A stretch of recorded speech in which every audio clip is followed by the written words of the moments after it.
There is a difference between silence that surrenders and silence that trusts. One comes from fear, the fear of conflict, the fear of being misunderstood, the fear of what will happen if you do not defend yourself. It is the silence of a person who has nothing to say because they believe nothing they say will matter. The other comes from faith, from the settled conviction that there is a God who sees what people do in the dark, who records what is spoken about you behind your back, who is neither slow nor forgetful when it comes to justice, and who has in his wisdom asked you to stand still in certain moments so that he can do what only he can do. Romans 12 verse 19. Do not take revenge, my dear friends, but leave room for God's wrath, for it is written, it is mine to avenge, I will repay, says the Lord. Leave room. That phrase carries more weight than most people give it. When you respond, when you retaliate, when you explain yourself to the wrong person, when you react from the wound rather than from wisdom, you occupy the space where God was going to move. You step into a role that was not assigned to you, and in doing so you step out of the position of trust that was. Silence in the right moment, in the right situation, is not weakness. It is an act of faith. It is the practical expression of trusting that God is more just than your anger, more precise than your retaliation, and more effective at handling what was done to you than anything you could engineer in response. Today I want to walk you through 7 specific situations where staying silent and letting God handle it is not passivity, it is wisdom. Not because you have nothing to say, but because God has more to say than you do, and he says it in ways that no human response can replicate. Stay with me. There are people who do not come to understand you, they come to disturb you. The poke is deliberate, the jab is calculated, the comment that seemed casual but landed with precision that was not accidental. They are not provoking you because they are strong. They are provoking you because they are looking for something. Your frustration, your outburst, your loss of composure, and they have learned that the fastest way to get it is to push. And the moment you react, you give them exactly what they came for. Proverbs 26 verse 4. Do not answer a fool according to his folly, or you yourself will be just like him. That verse is not an insult to the provocateur, it is a warning to you. Because when you step into the emotional register, that provocation is designed to produce the anger, the defense, the desperate need to be understood by someone who had no intention of understanding you. You do not win the exchange, you become the exchange. You become the spectacle the provocation was designed to create. The person who provokes you is making a bet. They are betting that your emotions are more accessible than your discipline, that your need to be vindicated is stronger than your trust in the God who vindicates, that you would take the bet because most people do. Silence refuses the bet. When you stay calm, not cold, not indifferent, but genuinely unbothered, you communicate something that no argument could deliver. You are not available for this, not because you have nothing to say, because what you have to say is worth more than this audience, and then God handles the rest. Galatians 6 verse 7. God cannot be mocked. A man reaps what he sows.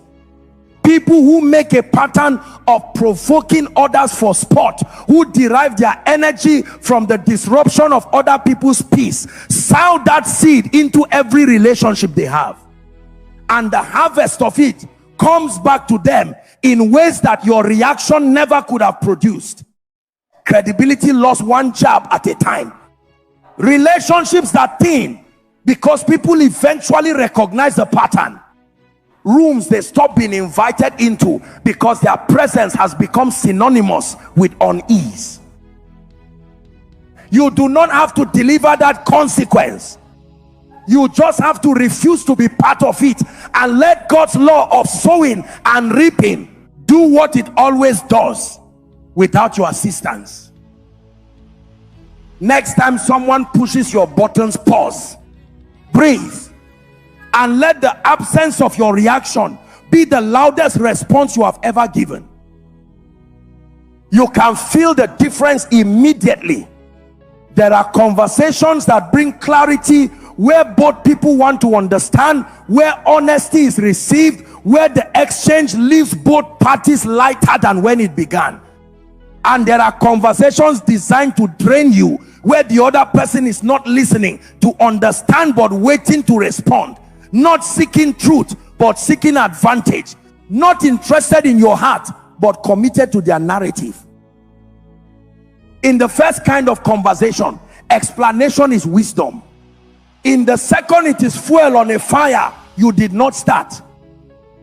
Proverbs 9 verse 8. Do not rebuke a mocker, or he will hate you. The mocker in this verse is not necessarily a dramatic enemy. They are simply a person who has already decided what they think about you, and who is not in the conversation to revise that decision but to reinforce it. Every word you offer in your defense becomes material. They reshape into a version of you they already decided to see. Every clarification becomes a new angle. Every explanation becomes more evidence for the case they built before you open your mouth. The more you explain, the deeper you go into their narrative. And the way out is not through more explanation.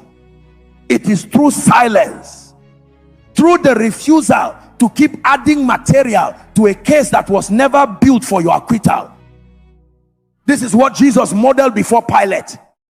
Matthew 27 verse 14. But Jesus made no reply, not even to a single charge, to the great amazement of the governor. The governor was amazed, because no one stays silent when they can defend themselves, unless they understand something about the court they are standing in that the court itself does not understand. Jesus knew that Pilate's verdict was already written by forces beyond the trial room, and that spending the truth of his words on a proceeding whose outcome he could not change was not wisdom, it was waste. Sometimes the trial you are in has already been decided by God, and the most powerful thing you can do is stop trying to change the verdict in the room and trust the one who presides over the court that matters. Let your action speak. Let your consistency be the argument. Let your character be the evidence, and let God be the one who in his time makes the truth sound deniable, that your explanation becomes unnecessary. Public disrespect carries a specific kind of sting. It is not just the insult, it is the audience. The fact that others witnessed it, that the mockery, the dismissal, the sarcastic remark was delivered in front of people whose perception of you now carries the weight of what was just said. And every instinct in you wants to restore your dignity on the spot, to fire back, to prove that you are not what they just implied, to reclaim the narrative before it settles. But impulsive reaction in public rarely restores dignity. More often, it transfers it. The moment you respond from emotion, from the wound, from the urgent need to be seen as the one who is right, the attention shifts from their behavior to yours. Suddenly the conversation is about how you reacted, not about what was done to you. The disrespect gets buried in the noise of the response, and the person who came to diminish you has achieved their objective, not because they won an argument, but because they got you to step out of character. 1 Samuel 24 is one of the most instructive passages in all of scripture on this specific situation. David is hiding in a cave from Saul the king, who has been publicly humiliating him, pursuing him, treating him as a criminal despite his innocence. Saul enters the very cave where David is hiding. David's men tell him, God has delivered your enemy into your hands. This is your moment. Do something, say something, react. David cuts off a corner of Saul's robe in secret and then feels guilty even for that. He does not confront Saul in the cave. He waits until Saul is outside, calls out to him respectfully, bows before him, and makes his case with composure, not from anger but from dignity. And Saul weeps, not because David overpowered him, because David's restraint and grace communicated something that aggression never could have.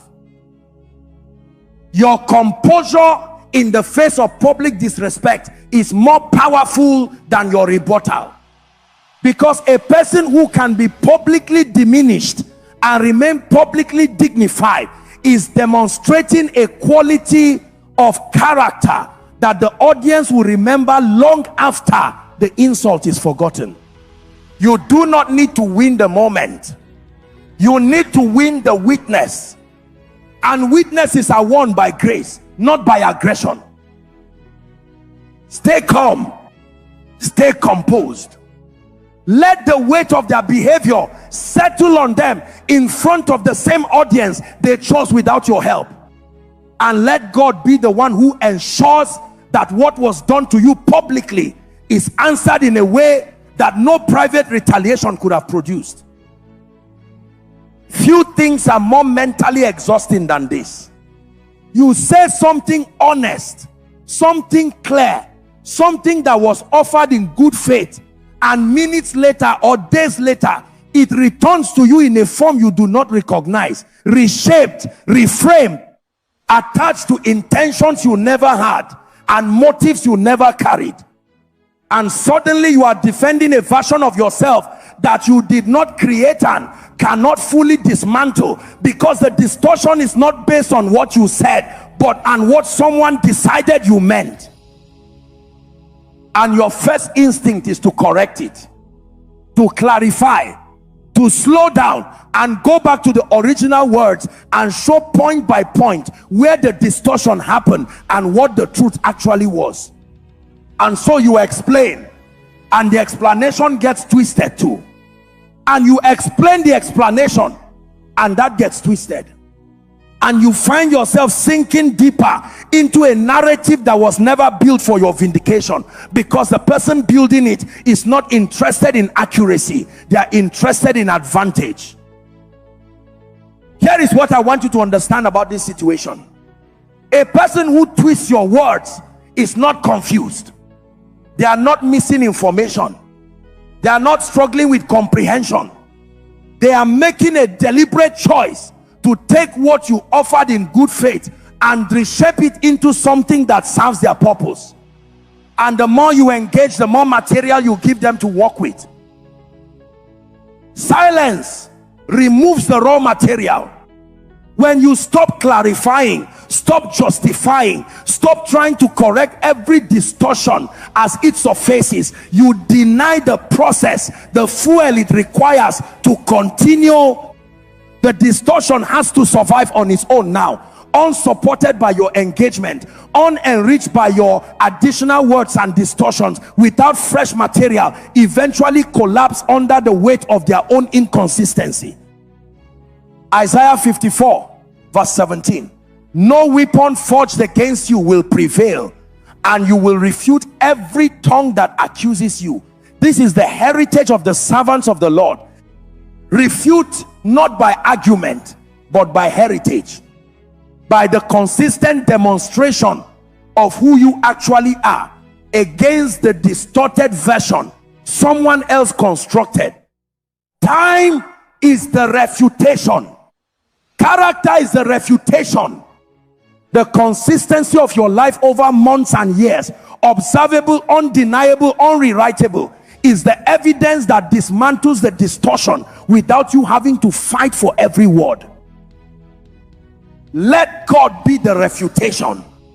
Stop feeding the distortion with your engagement and trust that what you actually are will eventually be more visible than what someone else decided you were. This one carries a specific kind of pain. Not the pain of being misunderstood in a conversation, the pain of discovering that someone has been speaking about you to people you know, in spaces you were not in, with a version of you that bears no resemblance to who you actually are. And there each of it, the way it traveled, the people who received it, the assumptions it planted, feels like something that must be addressed urgently before it does more damage.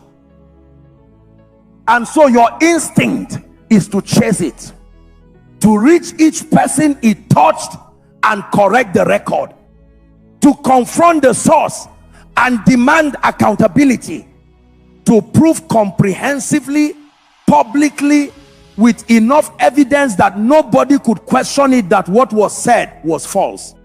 But here is what chasing a rumor actually does. It gives it legs. The moment you begin defending yourself against something that most people had not yet fully believed, you confirm that there is something worth defending against. The most you would have had to do in most cases is exist as yourself consistently, visibly, undeniably, and the rumor would have eventually suffocated under the weight of the evidence your life provides daily. But the moment you chase it, you elevate it, you make it news, you make it a story worth following.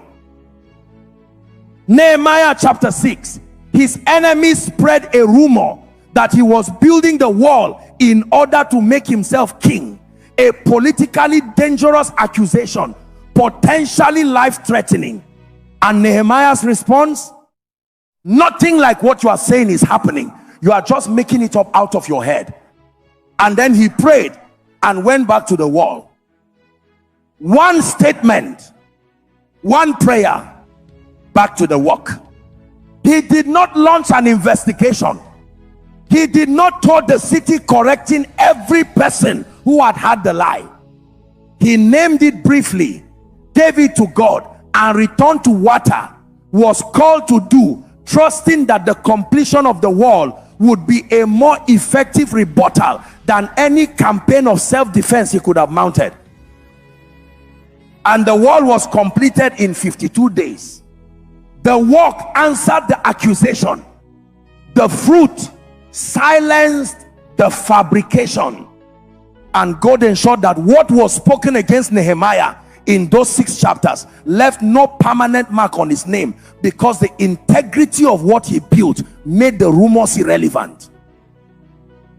Your consistency is the correction. Your character is the rebuttal. And God is the vindicator, more thorough than you, more patient than you, and more precise than any argument you could have made. Stay on the wall. Let God handle the noise. This is the one that requires the most tenderness, because this is not about an adversary. This is about someone you valued, a friend who grew distant, a partner who lost interest, a family member who pulled back, a person whose presence in your life felt like a given and whose absence feels like a subtraction you did not consent to.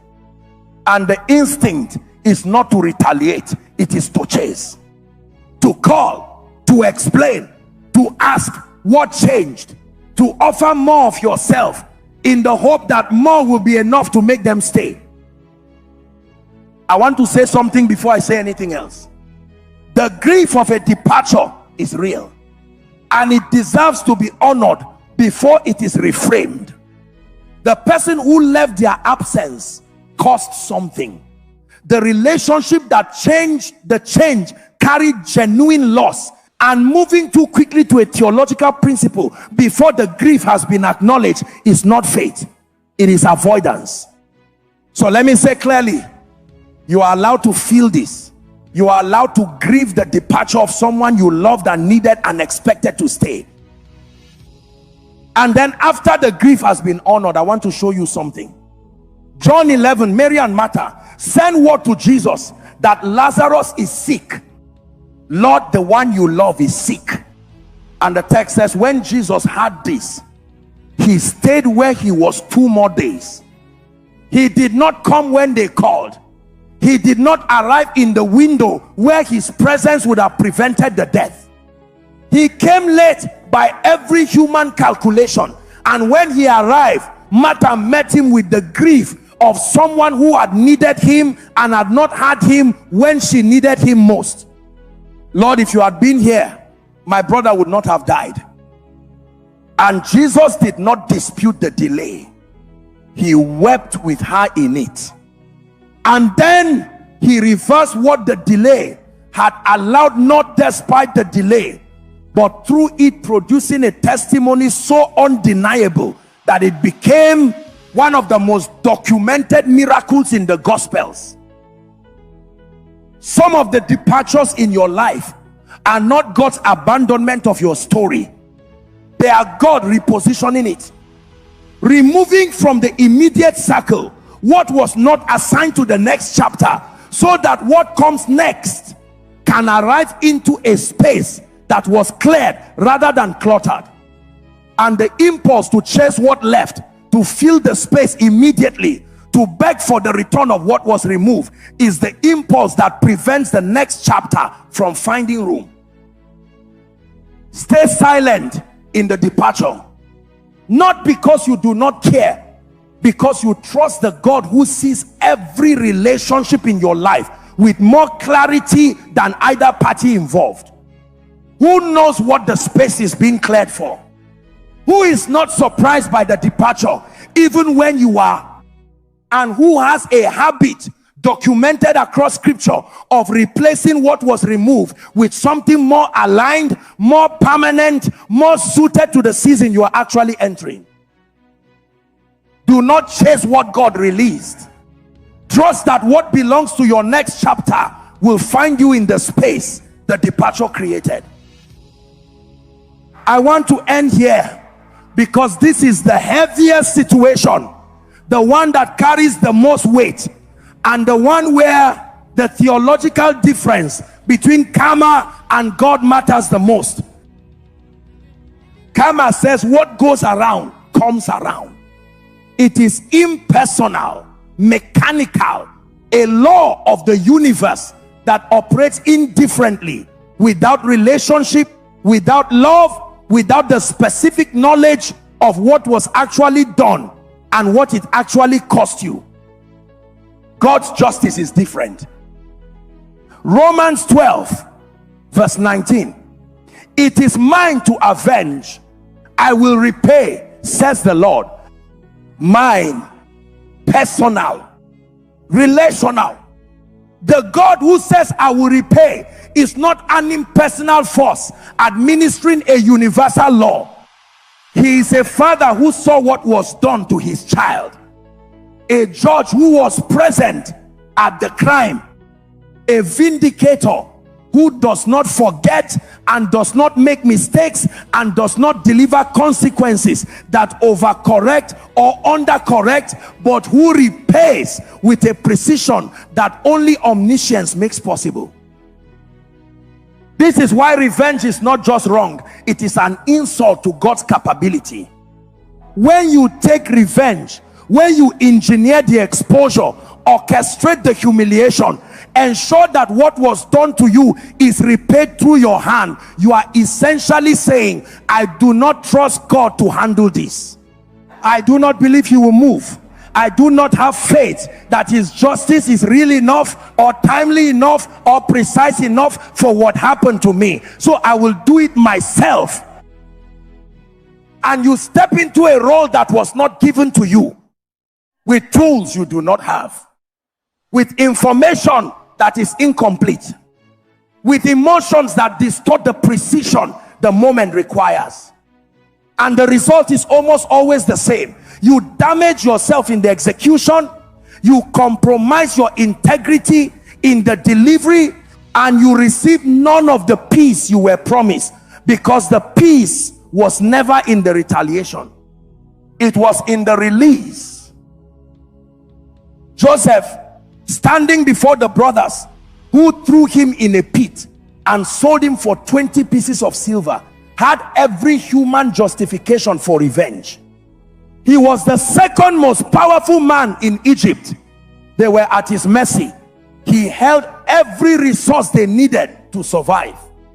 He could have paid back every year of suffering with interest in a single afternoon. And he wept. And he said, you intended to harm me, but God intended it for good. Not, I forgive you, even though what you did was fine. Not, the suffering did not matter. Not, I have no feelings about 13 years of injustice. But the God who saw it all had a purpose in it that exceeded the pain of it. And I am not willing to reduce what God built through this story to the small satisfaction of repaying you for your part in it. That is not weakness. That is the most powerful thing a human being can do, to hold the capacity for revenge and choose trust instead. To look at the person who wronged you and choose to leave the accounting to the God who does not miss a single entry in the ledger. To say, I release this, not because what happened was acceptable, but because I trust the one who calls himself just more than I trust my own ability to deliver justice. Leave room for God's wrath, because God's wrath is not what most people imagine. It is not explosive or indiscriminate. It is precise, surgical, timed to the exact moment where it will produce the most complete result. Both the consequence and the person who wronged you needs to experience, and the testimony your restraint produces for everyone watching. Let it go. Not because what happened did not matter, it did. Not because God is slow, he is not. But because the hands you are placing it in are more capable than yours, and what he does with it will be greater than anything you could have engineered from the wound. 7 situations, one thread running through all of them. God is not slow. God is not absent. God is not indifferent to what was done to you, said about you, taken from you, or withheld from you. He sees it, he records it, and he has reserved the right to respond to it in ways that exceed what your reaction could ever produce. Your silence in these 7 situations is not surrender. It is the practical expression of a theological conviction that the God who said, I will repay, is more capable of repaying than you are, more informed about what repayment looks like, and more precise in its delivery. That the God who said, now we are formed against you shall prosper, is active in that promise, not passive, not waiting for your permission, not requiring your assistance to make it true. Your job is to stand still, to guard your peace, to protect your character from the corruption that retaliation and bitterness and the exhausting cycle of explanation always produce. To remain the person God called you to be, even when what was done to you makes staying that person the hardest thing available. Exodus 14 verse 14. The Lord will fight for you. You need only to be still. That word still is not passive. In the original Hebrew, it means to be quiet, to cease striving, to release the fight to the one who is more equipped for it. It is an active choice, a faith decision, the decision to stop occupying the space where God was going to move and let him move. Be still in the provocation. Be still when the explanation would only make things worse. Be still when the disrespect comes in public.